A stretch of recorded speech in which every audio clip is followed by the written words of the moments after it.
Well, here we go. I thought I'd do a bit of an unboxing video. The Rubicon M4A1 76W Sherman. My personal favourite variant of the Sherman.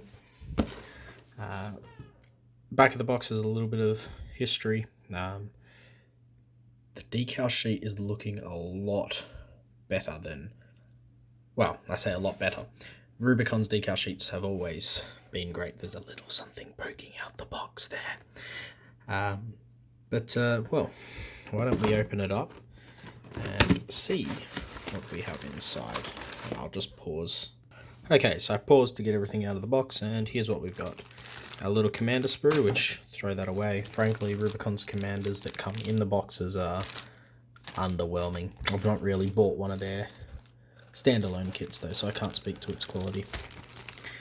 We've got the hull here. Here we go. Should grab my knife, and I'll pause to... I haven't got a tripod, unfortunately. I bought a tripod and then it broke. So I'll pause to open up each bag. Alright, the bags are removed, and yeah, so we'll start off. We've got the hull top, which looks very nicely detailed. If I compare it, I built an M4A2 large hatch, so I still have the small hatch hull, so you can kind of see a size comparison there. We've got the original 76mm gun without a muzzle brake. Hatches, gun mount. I can't say for certainty what that is. There's no Firefly variant of this, so it's not going to be covering up the machine gun port. Yeah, not sure what that is. Next sprue, the hull. Now they've changed this from the M4A2 that I built last week. Instead of the two hull pieces going together, it's now one large piece that's in 4 pieces. And I think these here are the original tracks, but they would only be on the 75mm version, so we won't be using those.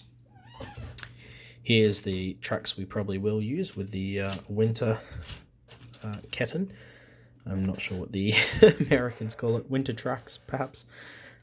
Being that my army is Bastogne, we'll have those on. We got our 76mm turrets. We've got the newer and the older. We'll be using... Sorry, other way around. This is the newer, this is the older. We'll be using the older one because I want to go for an original M4A1. Which, sure, it's not as good as the later production ones in terms of real life.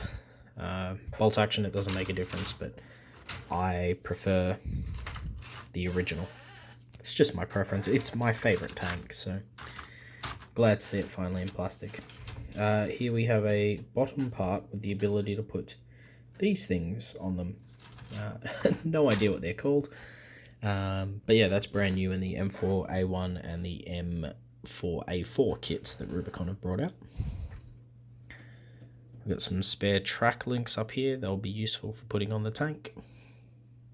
The M4... what was it? I think I bought an M4A3... the 75mm version, I think. And it had tons of spare tracks, which I would have loved to have used. And last but not least, a sprue that looks... it looks as though things are supposed to go here. It looks very odd that they've left that out. And here's our instruction booklet and our decal sheet, which is rather amazing. Bunch of different stars. I'm a bit upset there's no of the dark stars because they're my favourite. For decals, we've got Henry III, War Daddy II. I think, if I recall correctly, in Fury, the tank commander says that was the name of his original M4A1 that he served in North Africa. I could be wrong there. Honky Tonk, what a name for a tank. Dixie Belle, Charlie, Big John, Eternity, Electric, Hannibal, glowy, eloy. I don't know what that one says. Bunch of different markings. You've got, not sure what that one is. The 11th Armoured, 1st Armoured, Guards Armoured, New Zealand, Canadian Divisions, Polish. I should know that one, I don't. 7th Armoured. This one is an independent brigade, the Foxhead. I just can't for the life of me remember what the brigade is called. I think it's the 22nd. And we got some tank names in black for use in the desert. And then we've got our British symbols, and above them French. Now, I'm unsure if USKUB is a tank name or a rego name or something like that. But, yep, there you go. That's the decal sheet.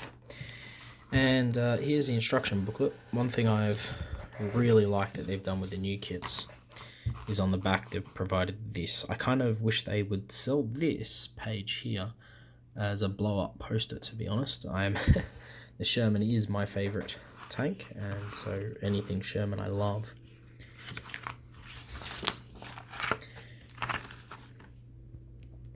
So here's our big thing. Now, I see, so this is the one that's missing things that I was like, where are the missing ones? And it looks like it's just a repeat of these pieces. So they've been cut off. I'm curious as to why, and I'm curious if they're on other kits. But there you go. That's the M4A1 by Rubicon models, the 76mm version.